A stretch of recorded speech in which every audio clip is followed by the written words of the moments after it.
So I'm in the process of putting together some videos showing some of the different types of equipment that I use that you don't really get to see maybe in my videos. And the first thing I wanted to start with is the Anderson Detector Shaft. Now I got a hold of this thing and I really love it. You've probably seen my old video that I made a year or two ago. It's called something like Behold the Aquachigger Mini. And it's stupid, I know. But it's where I take one of these, I think it was the AT Pro, and I took it off the stock shaft, and then I modified the stock shaft so it's much shorter, which is very important when you're diving or snorkeling because you need everything close to you. You need to have the box close to you so you can see it, and the loop has to be close too, because if it's way out there it's very difficult to pinpoint the target. Then you can bring your machine back and look, and it's just a pain. So you want something short like this. The Aquachigger Mini worked great. Now in the video, the way I had it mounted, the box was actually upside down, so you couldn't really look at the meter, or if you did want to look at the meter you had to turn it every time. I didn't think I was going to need the meter, but as it turns out I missed the meter a lot, so I ended up having to make a handle for the Aquachigger Mini and mount it. Now I think I used a handle to an angle grinder, and it was a pain, but it worked. You know, a little bit of duct tape, a little bit of other stuff, and it worked fine. But this is a whole lot easier. So if you think you're going to be snorkeling or shallow water diving, this is something you might want to consider. Very easy to mount it to the control box of the AT Gold or AT Pro. Just a couple screws in, out, you're done. You don't have to modify the old shaft at all. And it's just as easy to take it off, I'd imagine, although I haven't taken it off here yet. One thing I did want to point out about this that I thought was kind of silly was this thing here. I really had no idea if I was going to like this or not. Now, you've seen in my videos where normally what I do is I attach a rope here or here. A little rope comes off and I put a carabiner on my belt. So that way the machine doesn't float away, which is very important, especially when you're diving.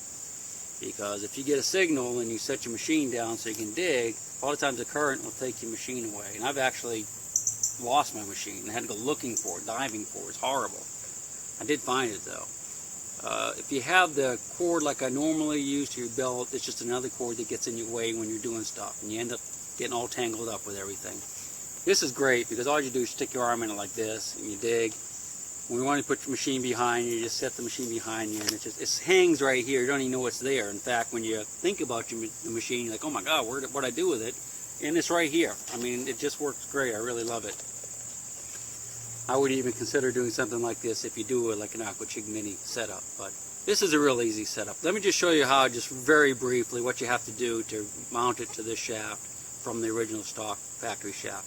In the end of the video, I'm going to give you a little bit of field video, well I guess it's water video, of me diving and how I'm using the machine and how everything's nice and close. You can set it behind you and stuff like that.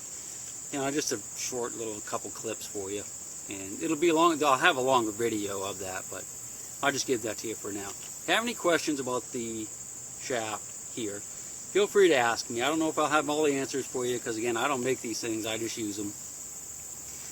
Again, this is AndersonDetectorShafts.com. I'll go ahead and put a link somewhere in the video for you if you want to talk to the people that make these things.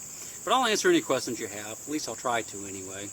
And if you have any other ideas about other videos I can make for you guys that, you know, might help you out as far as equipment and different things that I do, please let me know, and I'll try to work something up for you. Now, there's a couple things I won't do. Yeah, that's one of them. But like drilling shells and stuff, I'm not going to do that. There's too much liability with those type of videos. But please, feel free to let me know if there's something you want to do, and I'll get it done for you. I promise. I hate to do that, but if I can do it, I'll do it. Alright, let's get right to how to take this thing apart, and then we'll go underwater. Okay, what I'm going to show you now is what you have to do to move the box over from the stock shaft, which is this one, to the Anderson shaft, which is this one. All you have to do is very simple, is take these two little screws out. Just back them right out of there, the box comes off. Take the box over to the Anderson shaft, and you'll see these 4 screws here, which are the same as these here. You have to take these 4 screws out, put the box on here and put the 4 screws back in. Now don't take this little black thing off, you don't need to do that. It just screws right on top of this. Very, very simple. But what you'll end up with though is this hanging down right here. So what I do is I take these 2 bolts. Instead of trying to put them somewhere where I'll remember them, I go ahead and just put them back in the box right here. That way I'll never lose them. And it keeps the inside threads from getting full of sand and silt.